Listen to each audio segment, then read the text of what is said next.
but then again, it's still their band. Right. Do you know what I'm talking about? Yeah. They did.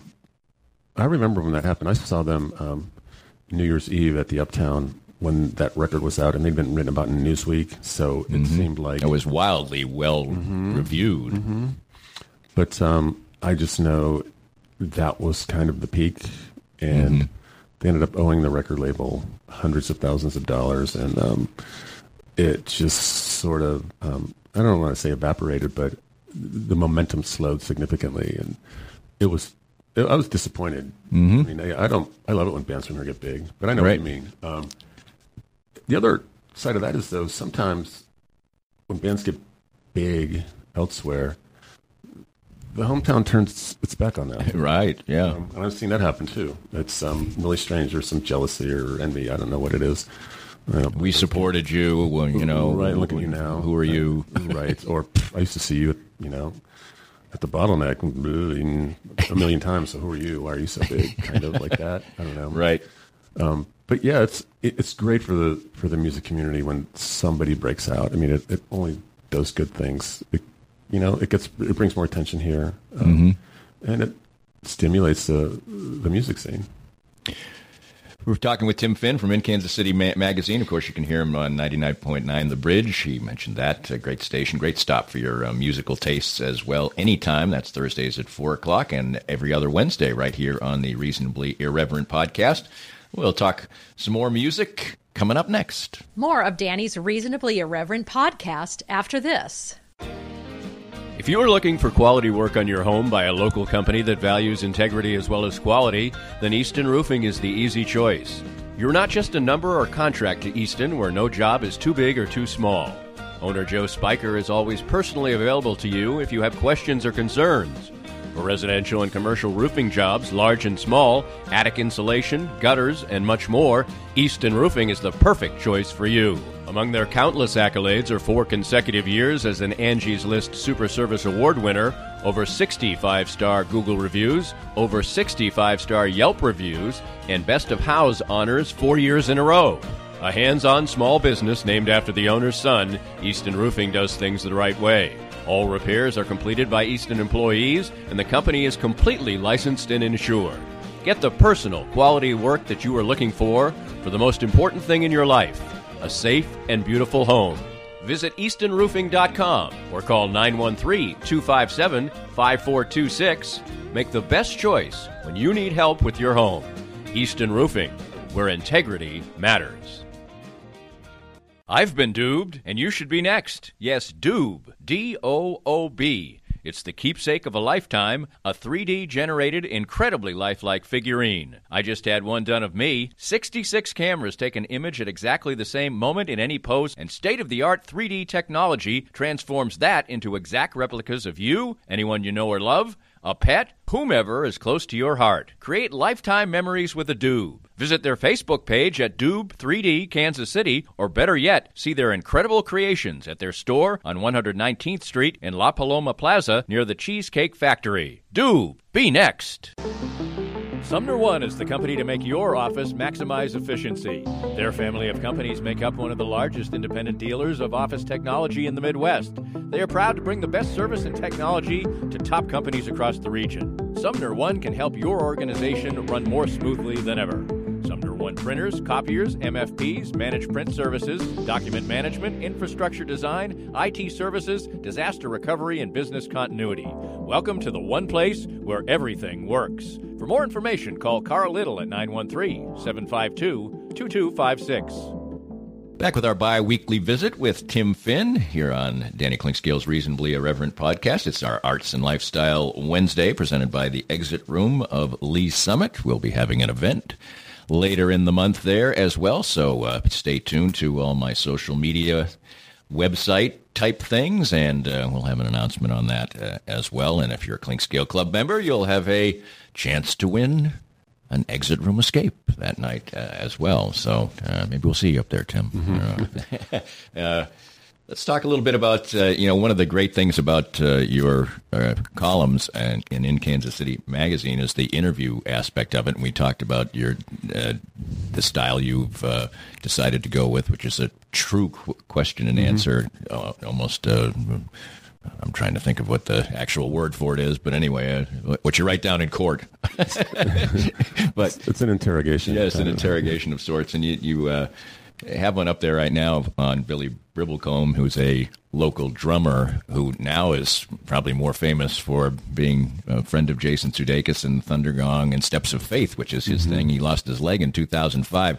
What a fascinating story this is for him, and it must have been a lot of fun to do the story. A musician who lost potentially his ability to play at the level that he would have originally wanted to or continued to, but it has not in the end affected him. And he almost acts as if, and I know how he feels because having gone through cancer, I got a lot of good things that happened with that. He thinks of it almost as a positive thing in his life. Well, really fascinating and a great look at that. There's no doubt he wouldn't be where he is now if he hadn't had to have his leg amputated below the knee.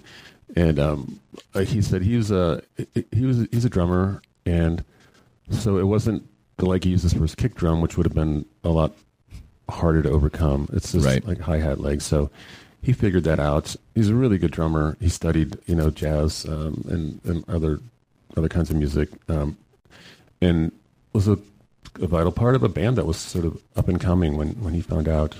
And he's just a really solid, good person, So what he's become was always in his heart. But yeah, he got his first prosthetic leg, and there was a fundraiser for him. All his buddies and friends got together and held a show at the Old Record Bar and raised money to help him defray the cost of his first leg, which was like $30,000 or something crazy.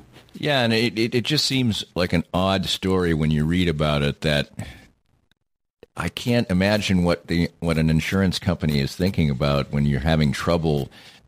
Surely they're not considering it cosmetic when somebody needs a leg. I mean, that must be their argument, I guess, but it's not any piece of cake to have insurance companies cover prosthetics, I guess. No, and he does have good insurance now, he said, because he gets his replaced every several years, because it's been, 14 years now.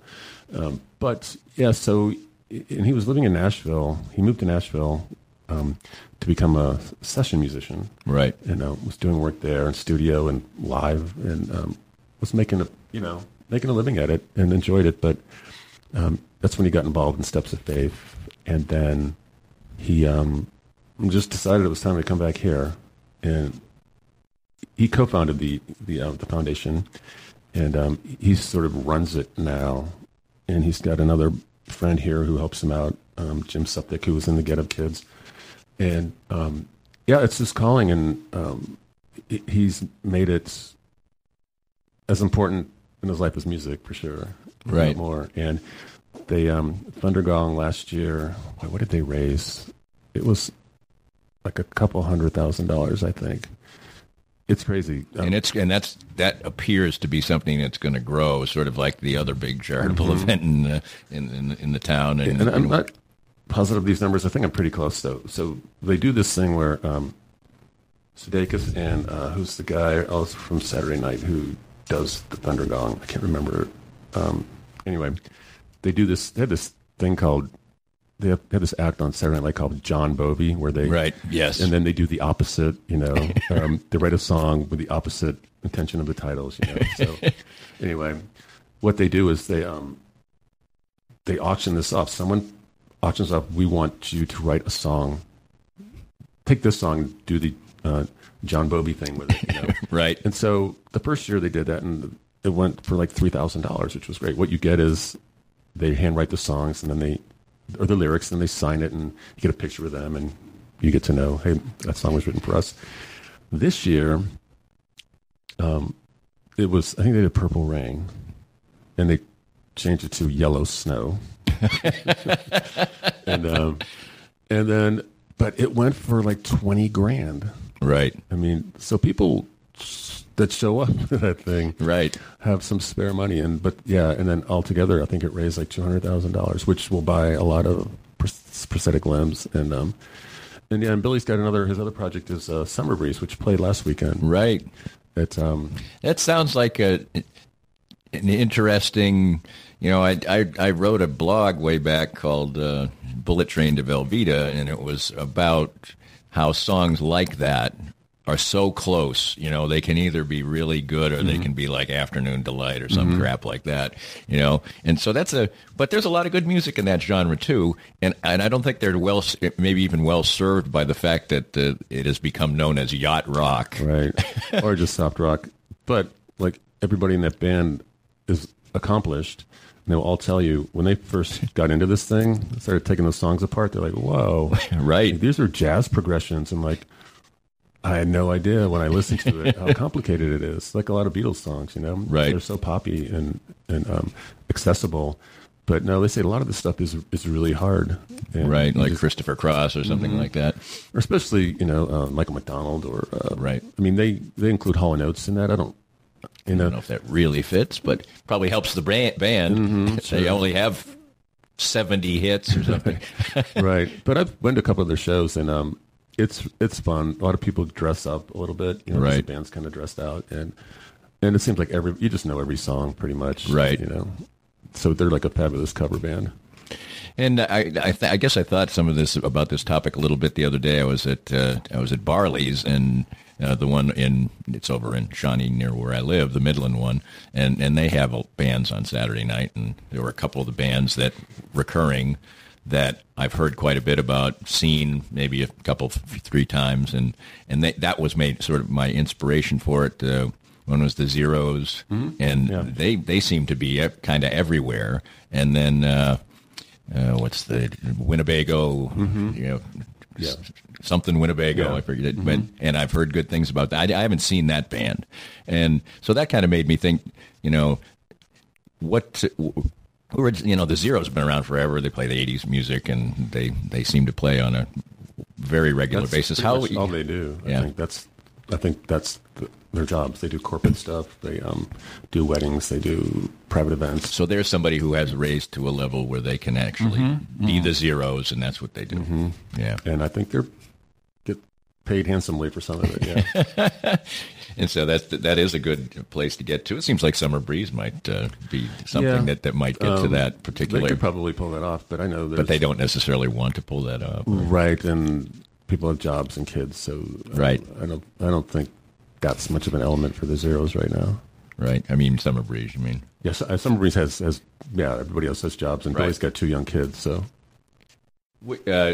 Couple of the things that you recommend that coming up when one person who has such a familiar name, but maybe people don't even think about him as for what he actually is Leo Kottke, who's going to play tonight actually in Lawrence at Liberty Hall, and he's somebody who, as you write in there, is sort of a virtuoso guitar player who maybe has never gotten that particular credit. He had a certain 15 minutes of fame, I guess you would say, back in the day, but still obviously a working musician with a following.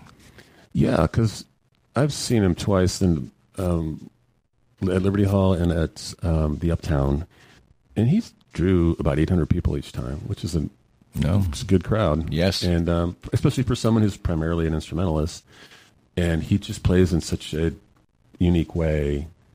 There are other guys like him. John Renborn is one I can think of. There's somebody else whose name isn't coming to me right now, but it's sort of in that Tommy Emmanuel type of genre. Like that, yeah. But he's mastered this way of telling stories between songs, and he's funny. He's very sort of dry and endearing, and he overcame a lot. Like he overcame a serious hand or arm injury. Which is probably worse than a drummer losing a leg. Oh yeah, and he had some hearing or deafness in one ear, or I'm not exactly sure, but he's had to overcome some physical things, but he's still doing it. And I go into those evening with an instrumentalist a little bit like, my tolerance for this is about 30 or 35 minutes, but he can carry it for 80, 90 minutes. Wow, that's interesting. That's interesting. That must be a real a test for a musician, because if your expectation is I'm going to be a half hour and I'm out of here, and they exceed that, and that says something. Well, he's got it down. I mean, he's